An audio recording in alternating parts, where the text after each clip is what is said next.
Alright, so in this video, we're going to look at one of the most intense passages in the entire Bible. Burning sulfur, smoke that never ends, eternal torment, no rest day or night. A lot of people have been taught to read this passage as a personal warning, a threat, something about eternal hell and what happens if you don't believe the right things. But what if we've actually misunderstood the meaning entirely? First, hi, my name's Corey, and this is RedeemerOnline.church, where it's my mission to help you understand and practice the Christian faith, regardless of your church attendance. And if that's something you're interested in, hit that subscribe button. On the channel, we've been going through the book of Revelation together because, well, when the world gets chaotic, Christians often run to this book looking for apocalyptic answers to their chaos-induced questions. And today, we're going to look at a portion of this Revelation book that is terrifying and especially misunderstood. But it's not designed to be that way. In fact, this book gave its original readers a lot of hope and encouragement and strength in the face of their challenges. So much so that it was passed around and passed down for almost 300 years before it was ever included in the Bible.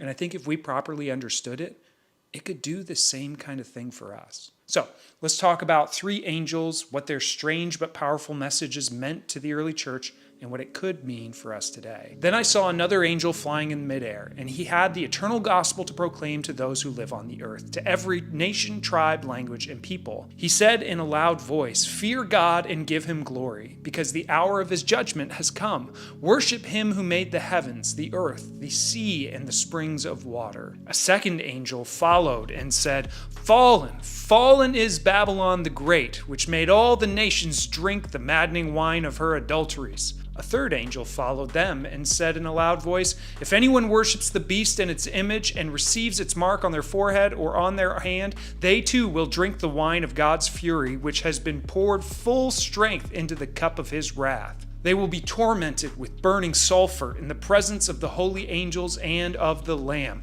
and the smoke of their torment will rise forever and ever. There will be no rest day or night for those who worship the beast and its image, or for anyone who receives the mark of its name." This calls for patient endurance on the part of the people of God who keep his commands and remain faithful to Jesus. So the first angel proclaims an eternal gospel to every nation, tribe, language, and people. The second announces the fall of something called Babylon the Great. And the third warns of the judgment coming to those who align themselves with the beast. It's cosmic. It's intense.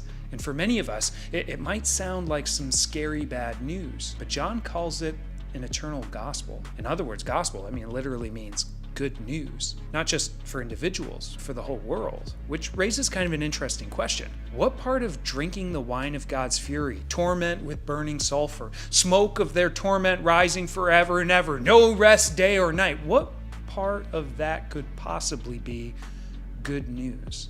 Well, to understand how, we have to understand what sits behind the imagery of these angels. As I've said throughout this entire series, nothing in Revelation is purely original. All the symbolism and imagery is repurposed and recycled from the author and the original reader's own religious tradition. This imagery is saturated with words from the Hebrew prophets Isaiah and Jeremiah, both of whom wrote during a time in Israel's history when they had been decimated by and carried off as exiles to Babylon. Both prophets declared and predicted the fall of Babylon, saying that it would eventually fall because of its own violence, idolatry, and oppression.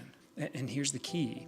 For John and his ancestors, Babylon became a symbol of empire, domination, and dehumanization. In John's day, Babylon was probably Rome. And in our day, Babylon still shows up in systems that crush the poor, in economies that are built on exploitation, in leaders who use fear to stay in power. So when the second angel in John's vision announces, "Fallen, fallen is Babylon the Great," he's not just repeating ancient political commentary. He's hearkening back to an ancient promise from the prophets that God does see corruption, God does see your suffering, and God will deal with it. That horrific imagery of the eternal punishment wasn't read as a personal warning for the original readers on how they can avoid hell when they die. To the original readers, those small community of Jesus followers who were often persecuted and powerless, this was a word of comfort. Babylon will fall. Evil will not win. God will deal swiftly and harshly with empires and systems of dehumanization. For the people who were suffering under the thumb of those kinds of systems,